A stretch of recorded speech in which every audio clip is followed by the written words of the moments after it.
আপনারা জানেন যে আমাদের আনন্দপুর ইনসিডেন্ট, যেখানে এখন তো খবরের আড়ালে চলে গেছে,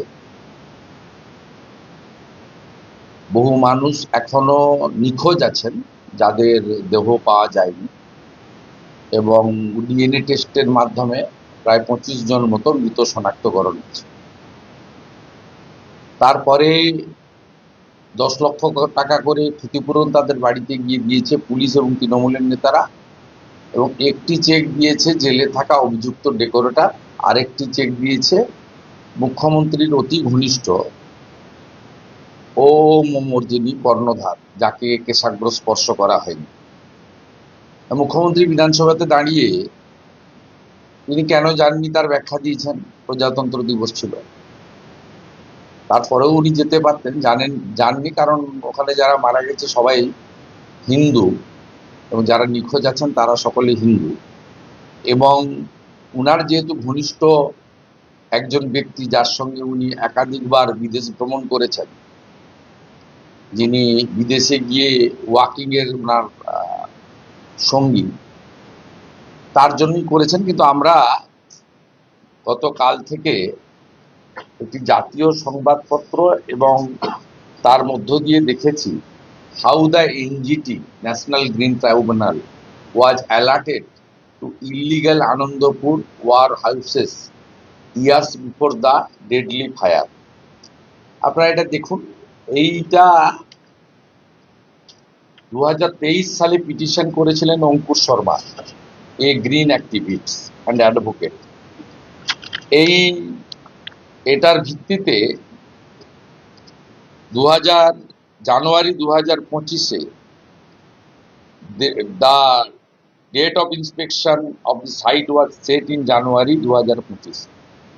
সেখানে অলরেডি অ্যালার্ট করেছিলেন তারা, এই যে 456 পেজের এই যে আপনার এনজিটির যে অর্ডার,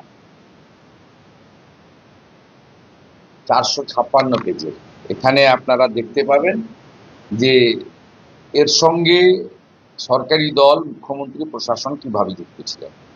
এই বিষয়টা আমি আপনাদের মাধ্যমে পশ্চিমবাংলার জনগণকে তুলে ধরলাম। আমি আপনাদেরকে গতকাল সুপ্রিম কোর্টের রায়ের ভিত্তিতে আমি দুজন স্পেসিফিক ডিএম এর নামে আপনাদের মাধ্যমে তারা কিভাবে সরকারি দলকে এবং আইপ্যাকের বুদ্ধিতে চলছেন। যেমন প্রথম হচ্ছেন দক্ষিণ 24 পরগনার অরবিন্দ মিনা, দ্য নটোরিয়াস অরবিন্দ মিনা। তিনি কাল একটা ভার্চুয়াল করেছিলেন। চিত্রজিৎ সেন, এসডিও বারুইপুর, তিনি অস্বীকার করলে আমার কিছু করার নেই, চিত্রজিৎ সেন, কিন্তু আমি পুরো দায়িত্ব নিয়ে বলছি। চিত্রজিৎ সেন, এসডিও বারুইপুরকে ডাইরেক্ট থ্রেট করেন DM Arvind Meena, wait for the consequence. এসডিওর অপরাধ কি? তিনি ডিএম এর মুখের উপরে জানিয়েছিলেন আইনের বাইরে তিনি কোনো কাজ করতে পারবেন না, এবং যখন বলেন তখন এডিএম ডেভেলপমেন্ট ভাস্কর পাল বলেছিলেন আইসিডিএস সার্টিফিকেট না বলে ফ্যামিলি রেজিস্ট্রেশন বলে চালান, রাজি হননি এসডিও। ডাইরেক্ট থ্রেট করেন অরবিন্দ মিনা এসডিও চিত্রদীপ সেনকে। গতকাল বিকেল 5:30টায় ভিসি শুরু হয়েছিল, 7টা নাগাদ এটা করেছেন, এবং সুপ্রিম কোর্টের জাজমেন্টের পরে আজকে উনি এই ধরনের এটা হয়তো অন্য ডিএমরাও করেছেন, আইপ্যাকের তৈরি করে দেওয়া এই ফরম্যাটে তথ্য চেয়েছেন সমস্ত ইআরওদের কাছে। এই তথ্য চেয়েছেন এই ফরম্যাটে, সব ডিএমরাই হয়তো করেছে, আমরা এটা দক্ষিণ 24 পরগনা থেকে কালেক্ট করেছি। প্রথমের কলম হচ্ছে অ্যাপ্রুভ্যাল, দ্বিতীয় কলম হচ্ছে SC name, assembly name, assembly number, তৃতীয় হচ্ছে এসি নেম, তৃতীয়, তারপরে হচ্ছে সিরিয়াল নম্বর, তারপরে ডেজিগনেশন, তারপরে রোল, এই আরও নেম, এই আরও, এই ইআরও, পার্টস অ্যাসাইন, সেপারেটেড, আপনার স্পেস,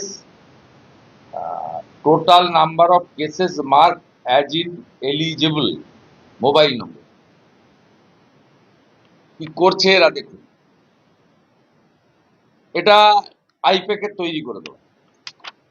এবং সাথে সাথে গতকাল রাত্রি প্রায় মিডনাইটে ডিএম নদিয়া, তিনি এডিএম কে সঙ্গে নিয়ে নাকাশিপাড়া ব্লকে গেছিলেন, সিসিটিভি ফুটেজে প্রমাণিত। সেখানে গিয়ে তিনি বিডিও সহ অন্যান্য আধিকারিকদের চমকেছেন যে ডিসপোজাল সবকে ওকে করে তুলে দিন। এবং এটা হয়েছে সুপ্রিম কোর্টের নির্দেশের পরে। এই একই জিনিস নদিয়া জেলার কৃষ্ণগঞ্জ, হাঁসখালি, চাপড়া, তেহট্ট, করিমপুর 2 বর্ডার এলাকাগুলিতে হয়েছে। মূলত মুসলমান অনুপ্রবেশকারী যারা বাংলাদেশি, তাদের নাম তুলে দেওয়ার জন্য এই সিদ্ধান্ত, এই ব্যবস্থা করেছেন। এই নির্দিষ্ট ডিএম দুজনের বিরুদ্ধে আমরা ইলেকশন কমিশনকে লিখিত অভিযোগ করব এবং অবিলম্বে এই দুজনের বিরুদ্ধে সাসপেনশন, দক্ষিণ 24 পরগনা এবং নদিয়া ডিএম এর কে ডিও, তাদের সাসপেনশন এবং এদের এগেনস্টে এফআইআর আমরা দাবি করছি। বাংলাদেশের খুলনার বাসিন্দা সুব্রত মণ্ডল 24 সালে আগস্ট মাসে তিনি পশ্চিমবঙ্গে আসেন। 1.5 বছর জেল খাটেন সুব্রত। কিন্তু মুসলিমদের ছেড়ে দিলেও হিন্দুদের আটকে রাখে তৃণমূল সরকার। এই জন্যই 2025 সালের 1 সেপ্টেম্বর ভারত সরকার নরেন্দ্র মোদীজির নির্দেশে এবং অমিত শাহজির দপ্তরের পক্ষ থেকে 2024 সালের 31 ডিসেম্বর পর্যন্ত যারা ধর্মীয় উৎপীড়নের কারণে বাংলাদেশ থেকে হিন্দুরা এখানে এসেছেন, তাদেরকে ভারতবর্ষের কোনো থানার পুলিশ বিরক্ত, উত্তপ্ত মামলা গ্রেপ্তার করতে পারবে না করেছে। এবং এটা অন্য কোনো রাজ্যে হয়নি, কারণ ভারতবর্ষের নাম হিন্দুস্তান। কেবলমাত্র পশ্চিমবঙ্গে হয়েছে, তার কারণ পশ্চিমবঙ্গে যে সরকার আছে সেটা হচ্ছে জামাত 2। আপনি জামাত যে আসনগুলো জিতেছে যদি লক্ষ্য করেন, দেখবেন পশ্চিমবঙ্গের বর্ডার এলাকায় জিতেছে। বিজেপি শাসিত ত্রিপুরা বা আসামে তার বর্ডার এলাকায় কিন্তু বিএনপি জিতেছে। সেখানে কিন্তু মুক্তিযুদ্ধের আরেকটি পার্টি, মুক্তিযুদ্ধে সবচেয়ে অগ্রণী ভূমিকা যদি আওয়ামী লীগের থাকে, তারপরে ভূমিকা ছিল বিএনপির লোকেদের। তারা মুক্তিযুদ্ধকে অস্বীকার করেনি, তারা রাজাকারের পর্যায়ে পড়ে না। সেই কারণে ভারত সরকার এই 1 সেপ্টেম্বর 2025 এই অধ্যাদেশ জারি করেছেন। এটা মমতা ব্যানার্জির জন্যই হয়েছে, কারণ তিনি জামাতিদের আরেকটা পার্ট, জামাত 2। এদিকে ভর্তনা শীর্ষ আদালতে আইন শৃঙ্খলা নিয়ন্ত্রণে ব্যর্থ করে পদক্ষেপ করা পর্যবেক্ষণে সুপ্রিম কোর্টের এখনো পর্যন্ত কতগুলি অভিযোগ ও পদক্ষেপ হয়েছে। ডিজিপিকে হলফনামা দেওয়ার নির্দেশ। আমি নিজেই আক্রান্ত। অতএব 106 বার কোর্ট থেকে গিয়ে পারমিশন নিতে হয়েছে। শুধু রাজনৈতিক কর্মসূচি নয়, নন্দীগ্রামে 2021 সালে আমাকে 10ই নভেম্বর আমাকে মালা দেওয়ার জন্য, এবং 2022-এর 14ই মার্চ আমাকে গোকুলনগর এবং সোনাচূড়াতে মাল্যদান করার জন্য হাইকোর্ট থেকে পারমিশন নিতে হয়েছে। নেতাই গ্রামে মালা দেওয়ার জন্য আমাকে পারমিশন নিতে হয়েছে। আমাকে ভবানীপুরে গত বছর দোল পূর্ণিমা পালনের আগের দিন, যেটা আমাদের বলা হয় আজ আমাদের নেড়াপুরা কাল আমাদের দোল, হিন্দিতে হিন্দিভাষী বা নর্থ বেঙ্গলে হোলিকা দাহন বলে, আমাকে হোলিকা দাহন করতে গিয়ে পারমিশন নিতে হয়েছে। অর্থাৎ ধর্মীয় কাজ করতে গেলেও পারমিশন নিতে হয়। তা আমি নিজে আক্রান্ত। এখানকার পুলিশ এবং আইপ্যাক দুজনে মিলে এখানকার চালাচ্ছে। তৃণমূলের কোনো সাংগঠনিক অস্তিত্ব নেই, কোনো ভদ্রলোক তৃণমূলের সঙ্গে নেই। আপনারা সম্প্রতি সরকারি সভা বাদ দিন, স্কুলের বাচ্চাদের তুলে নিয়ে আসা সভা, রাজনৈতিক সভা যদি আপনারা তৃণমূল কংগ্রেস নেত্রী এবং তার সেকেন্ড ইন কমান্ড ডায়মন্ড হারবারের সাংসদ এবং আমাদের বিচার করেন, প্রধানমন্ত্রী থেকে শুরু করে আমাদের সকলের সভা, তাহলে দেখবেন স্বতঃস্ফূর্তভাবে কাদের অংশগ্রহণ ঘটেছে, কাদের সভাতে বেশি মানুষ এসেছে।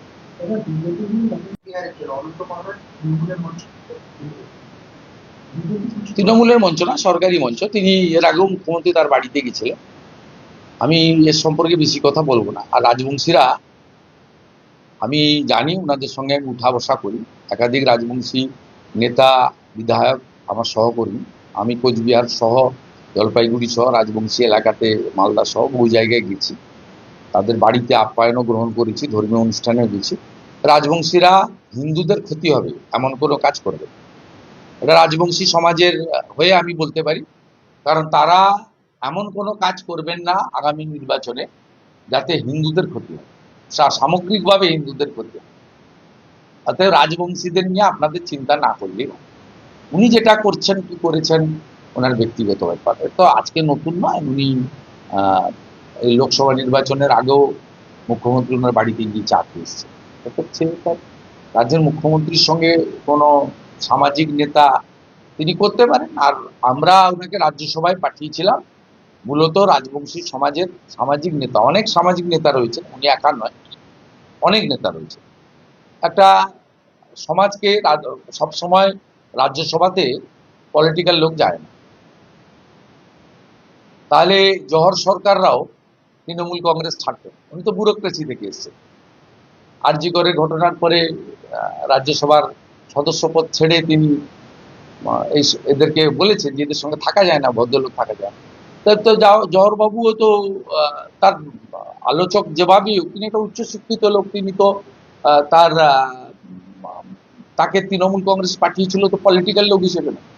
তো রাজ্যসভাতে সব দলই সবসময় রাজনৈতিক লোকজনকে পাঠায়।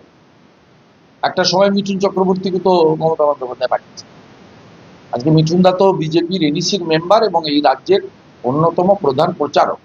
তার সবাই হাজার হাজার মানুষ আসেন এখনো তাকে দেখতে। যে পরিশ্রম তিনি হয়েছে পশ্চিমবঙ্গে পরিবর্তনের জন্য করছেন, দেখে করছেন। সুখেন্দু শেখর রায়ও তো আরজি করার সময় মন্তব্য করেছিলেন, পরে সামলে নিয়েছেন যে কোনো কারণে। সুখেন্দুবাবু অত্যন্ত উচ্চশিক্ষিত মানুষ, ভদ্র মানুষ। অতএব এইটার সঙ্গে রাজ্যসভার মেম্বারের কোনো সম্পর্ক নেই। অতএব আর রাজবংশীদের নিয়ে কাউকে ভাবতে হবে না। রাজবংশীরা এই নির্বাচনে পশ্চিমবাংলায় হিন্দুদের ক্ষতি হোক, হিন্দুত্বের ক্ষতি হোক, এমন কোনো কাজ রাজবংশীরা করবেন না। এই নির্বাচন ব্যক্তি নির্বাচন নয়, এই নির্বাচন প্রার্থী দেখে নির্বাচন নয়। এই নির্বাচন সামগ্রিকভাবে ভারতীয় সংস্কৃতি, সনাতন সংস্কৃতি, পশ্চিমবঙ্গের সুরক্ষা তথা দেশের সুরক্ষার প্রশ্ন। এটা ঠাকুর পঞ্চানন বর্মা এবং প্রণম্য চিলা রায় যারা অনুগামী, তারা ভেবেচিন্তেই করবেন। এটা নিয়ে অন্য কারণ না ভাবলেই চলবে। বাংলাদেশ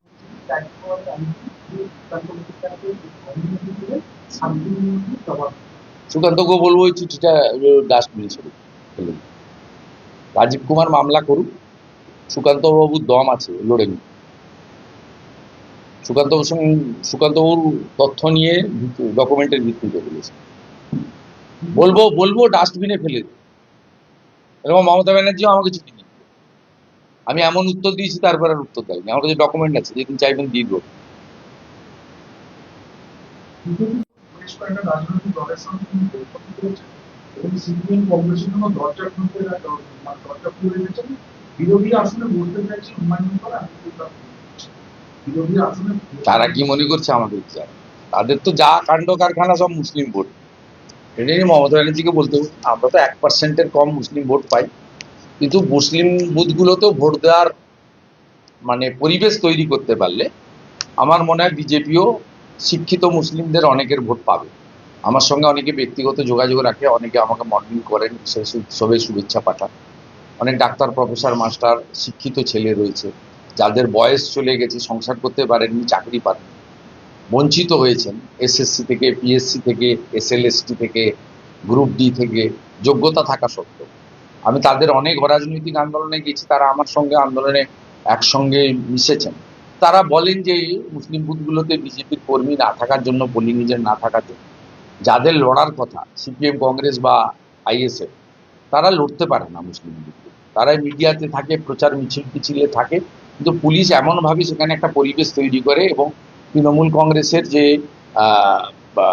মুসলিম নেতারা আছেন তারা এত অর্থ করেছেন, এত গুন্ডা, সেই সব লোকেদের সামনে দাঁড়াতে পারে। তারা এই শওকত মোল্লা থেকে শুরু করে বিভিন্ন জায়গায় যে ওদের যে গুন্ডা নেতারা আছে তারা এইসব জিনিস করেন, অতএব লোক সেগুলো দেখতে পারে না। কিন্তু যদি মুসলিম বুথেও পরিবেশ তৈরি করে দিতে পারে ইলেকশন কমিশন, সুষ্ঠু অবাধ ভোট, সেক্ষেত্রে বিজেপিরও যেটা 0.65%, মানে 1%-এরও কম ভোট পেয়েছে, সেই পার্সেন্টেজও বাড়বে এবং মুসলিমদের অনেকেই, গরিব মুসলমানরা, তারা কিন্তু বিরুদ্ধে ভোট দেবে।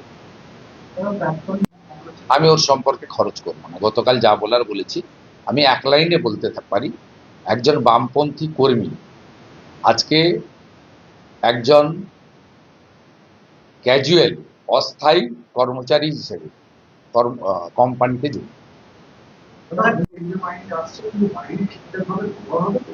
স্বরাষ্ট্র মন্ত্রী আপনারা এই বিষয়ে এই দাবি একটা সংশয় করেন।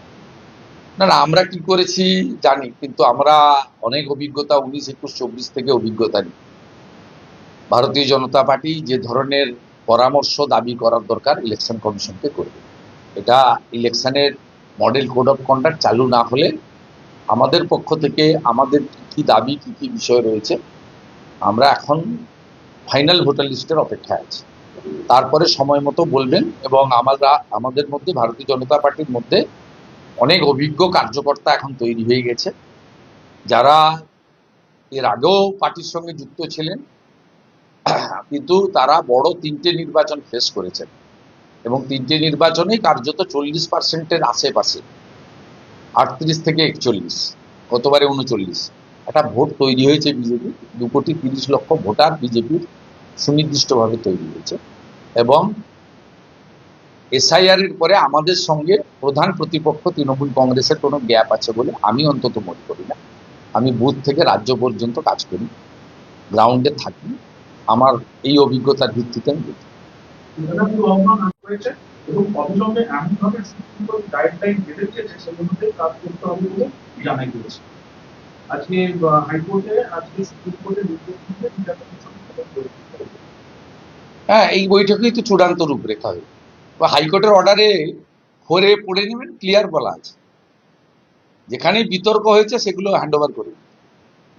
আমরা খুব খুশি, জুডিশিয়ারির লোকেরা এই ফুটপ্রিন্টের আপনার এর প্রিন্টের পরে ওরা ওই এর উপর করে, ওদের তো সংবিধান এবং ভোটার কারা হয় বলা আছে আরপি অ্যাক্টে। জুডিশিয়ারি সিদ্ধান্ত নেবেন, যে সিদ্ধান্তটা ইআরও এবং এআরও দিচ্ছে, এর মধ্যে তো সিদ্ধান্ত নেওয়ার অধিকার ছিল না। তারা কখনো রেড ফ্ল্যাগ লাগাচ্ছিলেন, কখনো ব্লু টিক মারছিলেন, কিন্তু তারা বলছিলেন যে not up to the mark, please check again, please verified again, ডকুমেন্টেশনে প্রবলেম আছে, এরাও এগুলো বলছিল, অ্যাডভাইস করছিলেন। কিন্তু আইনে পরিষ্কার আছে, ইআরওরাই একসেপ্ট অর রিজেক্ট, 2টো কলম ছাড়া 3টে কলম নেই, পেন্ডিং ছিল না, তো সব তুলে দিত। তো সুপ্রিম কোর্টের অর্ডারের 4-এ একদম পরিষ্কার বলা আছে, ইলেকশন কমিশনের সিস্টেমের সঙ্গে পশ্চিমবঙ্গ সরকার নিযুক্ত আধিকারিকদের যে বিরোধগুলো হয়েছে, ওই মামলাগুলো, ওই কেসগুলোই ওরা নিষ্পত্তি করবেন। খুব সুন্দর জিনিস হয়েছে।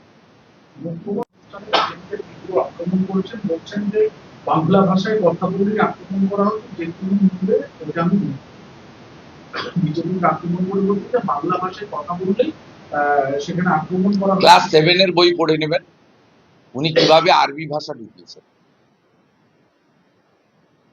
জলকে পানি, আকাশকে আসমান, আপনি দেখবেন কত কত ভাষা আছে।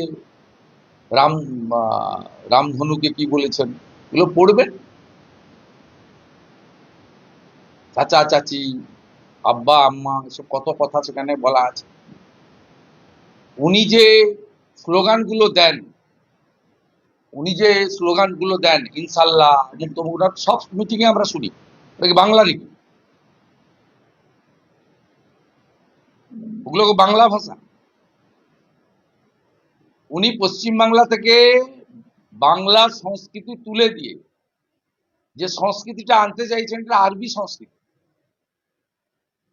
যে বাবরের নামে মসজিদ হচ্ছে, এটা বাইরে, ভারতীয় নয়। সেই কারণে তো বাংলাদেশের লোকেরা, বিশেষ করে হিন্দু সমাজ এবং পাহাড়িরা একজোট হয়ে ওখানে জামাতকে রুখে দিয়েছে। এবং জামাত ত্রিপুরা আসামের বর্ডার এলাকায় সিট পায়নি, বিএনপি পেয়েছে।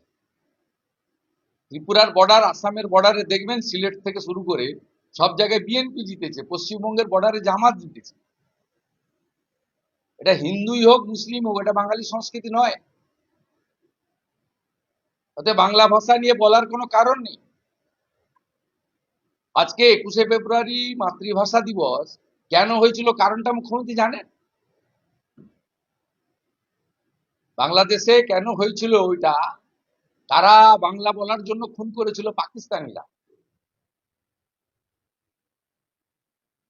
উনি উনার যে সহকর্মীদেরকে বাংলা বলতে বলুন না, উনি ইউসুফ পাঠানকে, জাভেদ খানকে আগে ভালো করে বাংলা বলতে বলুন, তারপরে সব বড় বড় কথা বলুন।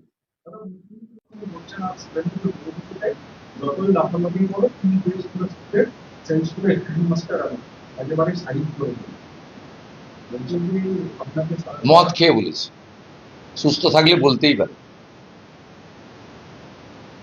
আজকে কোর্ট বন্ধ ছিল, নিশ্চয়ই মদ খেয়ে বলেছে।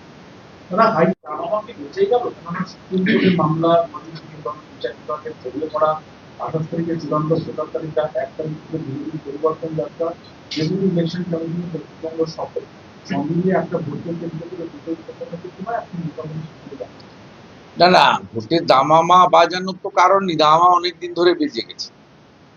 আমরা ভারতীয় জনতা পার্টির সর্বস্তরের কর্মীরা, বিভিন্ন স্তরের জনপ্রতিনিধিরা, আমরা গত কয়েক মাস ধরেই পরিবর্তন সংকল্প সভা করছি। এবং আমাদের আলিপুরদুয়ারের প্যারেড গ্রাউন্ডে মাননীয় প্রধানমন্ত্রী, যিনি সবচেয়ে জনপ্রিয় নেতা বিশ্বের এবং আমাদের প্রধান এই রাজ্যের জনপ্রিয় প্রচারক ভারতীয় জনতা পার্টি, যার নেতৃত্বে, যার বক্তব্যে, যার নীতিতে, যার আদর্শে, যার মুখকে সামনে রেখেই ভারতীয় জনতা পার্টি কার্যত প্রচার শুরু করে দিয়েছে, সেটা তিনি পরিবর্তন সংকল্প সভার মাধ্যমে সেদিন করে দিয়েছে। এরপরে ছোট বড় হাজারো সভা হয়েছে। আর নির্বাচনী যে নির্ঘণ্ট আছে তাতে আপনারা সবাই জানেন যে 7ই মে 2021 মন্ত্রিসভা গঠন হয়েছিল। 6ই মে 2026-এর মধ্যে নতুন মন্ত্রিসভা গঠন করতে হবে। নতুন মন্ত্রিসভা গঠন করতে গেলে বিধায়ক নির্বাচন করতে হবে। বিধায়ক নির্বাচন করতে গেলে ভোটের নির্ঘণ্ট প্রকাশ করতে হবে। ভোটের নির্ঘণ্ট প্রকাশ করতে গেলে নির্বাচনী নোটিফিকেশন করতে হবে। নোটিফিকেশন করতে গেলে চূড়ান্ত ভোটার তালিকা প্রকাশ করতে হবে। এগুলো তো সব কোরিলেটেড। এবং 2021 সালের 26শে ফেব্রুয়ারি নোটিফিকেশন হয়েছিল। এবারে তো মনে হয় কয়েকদিন পরে হবে, হয়তো দোলের পরে বা হোলির পরে, সেটা ইলেকশন কমিশন ঠিক করবে, আমি জানি না। কিন্তু 28শে ফেব্রুয়ারির মধ্যে হওয়ার কোনো স্কোপ নেই। 28শে ফেব্রুয়ারি যে ভোটার তালিকা বেরোচ্ছে, এই ভোটার তালিকা সুপ্রিম কোর্টের নির্দেশে বেরোচ্ছে, এক্সটেনশন হবে না। যা ডিসপোজ আপ হয়েছে, ড্রাফট ভোটার লিস্টে 58 লাখ বাদ গেছিল, এবং বাকি যা বাদ গেছে এখন তো আপলোডের কোনো স্কোপ নেই, শুনানিরও স্কোপ নেই। তা যা বাদ যাবে সেগুলো হবে। এরপরে যেগুলো ইলেকশন কমিশনের সফটওয়্যারে বা ইলেকশন কমিশনের ডকুমেন্টেশনে বা মাইক্রো অবজারভারদের অবজেকশনে যেগুলো পেন্ডিং কেসেস রয়েছে, সেটার জন্য সুপ্রিম কোর্ট নির্দেশ দিয়েছে কলকাতা হাইকোর্টের প্রধান বিচারপতির নেতৃত্বে জুডিশিয়ারি এতে হস্তক্ষেপ করবে, তারা অর্ডার পাস করবে। যে অর্ডারটা আইনগতভাবে ইআরও বা এইআরওদের ছিলেন accept or reject, are watching এর কাজটা করার দায়িত্ব ছিল মাইক্রো অবজারভারদের। সেই পাওয়ারটা ইআরও এইআরওদের কাছ থেকে, যেগুলো এলডি কেসেস রয়ে গেছে বা অন্য কেসেস, যেটা ইলেকশন কমিশন জুডিশিয়ারিকে হ্যান্ড ওভার করবে। কারণ ভোটার তালিকা 28 তারিখে যেটা বেরোবে, সেটাতে চূড়ান্তভাবে সিওকে সই করতে হবে, এটা আইন বলছে। যাতে ডিএমরা বের করতে পারবেন না। তারা ইআরওদের কাছ থেকে আপনার অ্যাকসেপ্ট রিজেক্ট করিয়ে, ঝাড়াই বাছাই করিয়ে যে ভোটার তালিকাটা পাঠাবেন, সিও যতক্ষণ না অনুমোদন দিচ্ছে ততক্ষণ ভোটার তালিকা বেরোবে। সিওর অনুমোদিত ভোটার তালিকা আর ইলেকশন কমিশনের যে সন্দেহজনক ভোটারগুলো, যেটা নিয়ে ইআরও এইআরও ডিও লেভেলের সঙ্গে এমও বা ইলেকশন কমিশনের বিরোধ থেকে গেছে, সেই কয়েক লক্ষ ভোটারই তারা জুডিশিয়ারির হাতে তুলে দেবে। জুডিশিয়ারি বলেছে 28 তারিখেই ভোটার তালিকায় বেরোবে, আর ওটা সাপ্লিমেন্ট ভোটার লিস্টে বেরোবে। সাপ্লিমেন্ট ভোটার তালিকা কবে বের করানো যায়? নির্বাচনের যে নমিনেশন ফাইলের পরে প্রত্যাহারের যে লাস্ট ডেট থাকে, বিকেল 3টে পর্যন্ত শেষ দিন থাকে, শেষ টাইম থাকে, সেই পর্যন্ত আপনার সাপ্লিমেন্টারি ভোটার লিস্ট বেরোনো যেতে পারে। তারপরে যেহেতু ইভিএম এবং ব্যালটের প্রশ্ন থাকে, ইডি ভোট এবং ইভিএমের প্রশ্ন থাকে, এবং ইভিএমেও আপনার প্রিন্ট করে প্রার্থীর নাম, ছবি, প্রতীক দিয়ে দেওয়া হয়, তাহলে তখন আর ভোটার লিস্টে নতুন ইনক্লুশনের স্কোপ থাকে না। তাই ভোটের দামামা বাজার এ বিষয় নিয়ে ভোটের দামামা বেজেই আছে। এটা শুধু একটা প্রসেস, কখন কি হবে। যেহেতু পরীক্ষা চলছে, অন্যরা মানছেন না, আমরা অন্তত বিজেপি মেনে চলছি। প্রকাশ্য সভা, মাইক বাজিয়ে সভা, পরীক্ষার্থীদের ডিস্টার্ব করে সবাই, এগুলো আমরা করছি না। আমরা ইন্টারনালি অন্যান্য কাজের মধ্যে এই সময়টা ব্যয় করছি। কল্যাণ রায় সুপ্রিম কোর্টের কাছ থেকে ইলেকশন কমিশনকে সর্বদা তার কর্মগুলোকে বিভাগ করে নিয়েছে। ইলেকশন কমিশনের বিভাগ করে নিয়েছে। তাহলে যে ভোটার তালিকায় বেরোবে 28 তারিখে এবং পরে সাপ্লিমেন্ট, এটাকেও স্বাগত জানাতে হবে, কথাটা পাল্টাবেন না। আমরা তো মনে করি যেহেতু এখানে আপনার প্রিন্ট থেকে যাচ্ছে, ইলেকট্রনিক্স প্রিন্টের উপরে হবে, জুডিশিয়ারির লোকেরা তারা প্রিন্টের উপরে, তারা তো দায়বদ্ধ নয় আইপ্যাক বা মমতা ব্যানার্জির কাছে বা তৃণমূলের কাছে। জুডিশিয়ারির লোকেরা লফুল অ্যাকশন নেবে। সিটিজেনশিপের প্রশ্নে মূল দেখা হয় সেটাই, সিটিজেনশিপ কিনা, 18 বছর হয়েছে কিনা, সেই জায়গাটাতে দেখে নেবেন। সিটিজেনশিপের প্রশ্নে বাংলাদেশি মুসলিম অনুপ্রবেশকারী, তারা ভারতবর্ষের সিটিজেন নয়। জুডিশিয়ারির হস্তক্ষেপে, যেটা ইআরও এইআরওরা তাদের ক্ষমতা বলে আটকে রেখেছিলেন ডিএমদের চাপে, আর ডিএমরা আইপ্যাক এবং নন্দিনী চক্রবর্তীর চাপে, মুখ্যমন্ত্রীর চাপে আটকে রেখেছিলেন, সেই জায়গাটা থেকে বেরিয়ে এসেছে। জুডিশিয়ারি সঠিক সিদ্ধান্ত নেবেন। আশা করব কল্যাণবাবু পরে কথা পরিবর্তন করবেন না, পরে বলবেন না যে ভোটার তালিকাটা বিজেপি বানিয়েছে। সরাসরি অডিয়েন্স খাওয়ার জন্য হ্যান্ডলাইন করে, আর ওদের থেকে ওরকম হ্যান্ডলা মনে হয় বাংলা দখল করবার জন্য কি হ্যান্ডলাইন যে কোনো উপায় তারা বাংলা দখল করতে চাইছে না। বিজেপির দেশগুলো হবে না তো হবে না, আপনার অত চিন্তা করেছে। আপনি সুপ্রিম কোর্টে চলে যাচ্ছেন, আপনি 200% কাজ করে দিয়েছেন, 2 কোটি লোককে চাকরি দিয়েছেন, আমাদের প্রত্যেকের পশ্চিমবাংলার লোকের রোজগার ট্রিপল করে দিয়েছেন, কৃষকের ফসলের মূল্য দ্বিগুণ করে দিয়েছেন, এত শিল্প এনেছেন। আপনার 15 বছরে আপনি 8বার না 7বার না 8বার বিজিবিএস করেছেন, এত শিল্পপতি এসেছে। মুকেশ আম্বানি এখানে এসে বলেছে কয়েক লক্ষ কোটি টাকা, গৌতম আদানি এসে বলেছে, সজ্জন জিন্দাল এসে বলেছে। আপনি এত শিল্প করেছেন, তাজপুরের ডিপসি পোর্ট হয়ে গেছে, দেউচিয়া পাচামি থেকে এত কাজ বেরিয়েছে, বীরভূম বর্ধমানের 1 লক্ষ ছেলে চাকরি পেয়ে গেছে,